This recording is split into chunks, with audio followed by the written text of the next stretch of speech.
Good evening, Professor. Now, my understanding, having had a quick look at the report, is that essentially it looked into the money laundering claims and it tried to follow the money. And what it found, the allegation was that former President Khama, while still in office, siphoned off $10 billion US, and they simply couldn't find any evidence of this. Cherie Blair, when launching this, was absolutely scathing, essentially saying complete fabrication and fake news.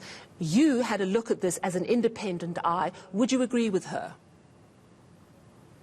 I certainly would agree with Cherie Blair. It is unfortunate that a government entertained this. Information peddlers do so throughout the world. Today it's called fake news, but people have always peddled information. But to do so successfully, they need a market. Investigation agencies are not supposed to be a market for information peddling. They're supposed to be upholders of the rule of law. And in this particular case, sadly, both the prosecution and the police did not do their job. So the question really is why. I mean, we know that yesterday the case against Ambassador Motsepe-Radebe and Khama was postponed because they simply didn't have enough evidence. They say they needed more evidence. What is going on that these seemingly trumped-up allegations have got this far in Botswana, a country that's known for having really good governance reputation? Absolutely. We don't know what's going on. And you're right, Sally. Botswana has always been seen as a beacon and bastion of democracy. And as hope, as a country, a beacon of hope for transitional democracies. This doesn't do the image of the country any good. Just the first thing is this matter should not even have gone to investigating where the money went to, because the starting point should have been, was their money? And that's purely a matter between the investigation agencies in Botswana and their central bank, the Bank of Botswana.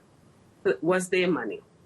The 10.1 billion US, which amounts to about 167 billion rand, having confirmed whether there was or there wasn't money, they needed to find out if the money was transferred out of Botswana. And they didn't answer those two questions. Secondly, just some of the companies that are mentioned in the report could be verified purely from the internet. We're able to get into databases of company registration agencies all over the world, including ours. So if somebody says there's a blue flies and butterflies company, we just check from the registration, company registration, does it exist? Has it ever existed? And if it has never existed, you've got to ask yourself, must I proceed? Yeah, and following the money normally gets most of the answers. I know that the report didn't deal with the sort of coup plot allegations and that sort of thing. And at the same time, and this is the curious thing for me, we've got Advocate Gerrie Nel, highly respected here in South Africa as a former state prosecutor. Now he's with AfriForum, representing the Botswana government in this case. And he told our reporter yesterday that the response from the Department of Justice, absolutely horrific. That's our department. We've written them a letter on the 20th. It's a strong letter. We're just not getting anywhere. What do you make of his involvement in this particular case? Are you able to comment on that and what it means? Could there be more at play beyond the ambit of what this forensic report looked into? Well, certainly I don't know what the motives are, and I was never asked to review people's motives, Sally. What I was asked to do, though, is to review the evidence, and I've got great respect for Advocate Gerrie Nel. I would have thought that even before he bothers the South African government, he would have worked with the government of Botswana to just verify, was their money, was more than half of Botswana's GDP stolen? Just that part first. And obviously, the Bank of Botswana would show the transfer and the date of the transfer and where the money went to. And then we move from there. Just within a very short space of time, between Anya and Alako, they've been able to verify there was never any money stolen.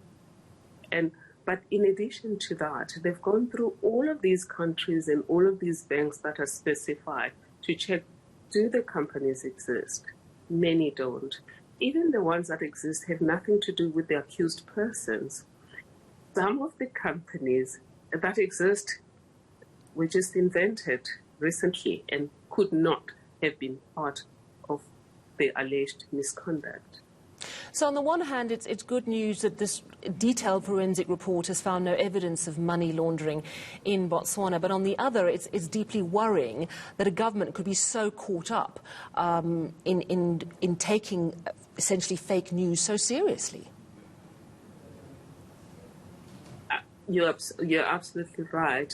That is quite alarming and concerning because, as I said, Botswana has been a beacon of hope when it comes to transitional democracies for a long time. And it has been run with care and integrity for many years. And I don't pretend that they may never have had their internal problems, but the law enforcement agencies have never been used to fight personal battles. And it would appear, according to Mrs. Sherry Blair and the rest of the investigation team, that there may be personal battles that are being fought, and the law enforcement agencies are now being repurposed for personal intentions. I cannot let you go without asking a question much closer to home. Of course, as a nation, we've been so dismayed to hear all these reports of how COVID-19 money, it seems, in certain cases may have been corrupted. It's absolutely utterly awful that money that was meant to save lives has potentially been siphoned off. We know that the SIU has got some 5 billion rands worth of investigation to go through. Obviously, not all of that will be corrupt. But at the same time, we hear the news today that the former eThekwini mayor, Zandile Gumede, who is facing trial, who's on trial at the moment for fraud and corruption, has just moved back into politics in the ANC provincial legislature. What do you make of the way our country and our government, the governing party, is handling corruption? Because on the one hand, we're hearing strong messages and a lot of anger about corruption coming from top politicians. And on the other, we're seeing this almost doublespeak where people who are facing trial are back in politics. It beggars belief, and I was just wondering if you had any insight. I am disappointed that the ANC has let one mayor to get promoted, really, from a municipality to a province while she is under review. Being under review does not suggest that she did what she allegedly did. And if the ANC wanted her to go back to office, what it should have done was conduct an internal disciplinary inquiry. Because these people are employed by their political parties.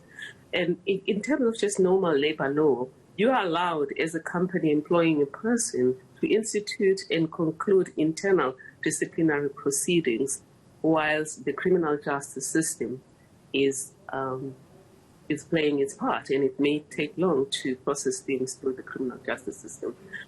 I do suspect that part of the problem are allegations that some of the people that steal money from the people give some of it to their political parties.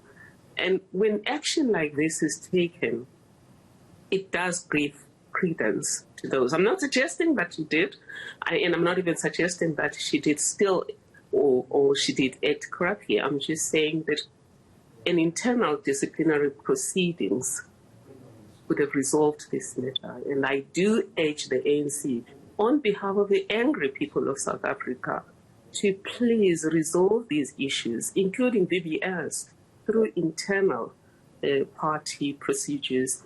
Fred Dairy where there was so much evidence, where there were people on TV that were cheated out of their livelihoods, no internal party proceedings. So it's my appeal that that should happen, because the anger that is brewing among the people will reach proportions where none of us can control it anymore.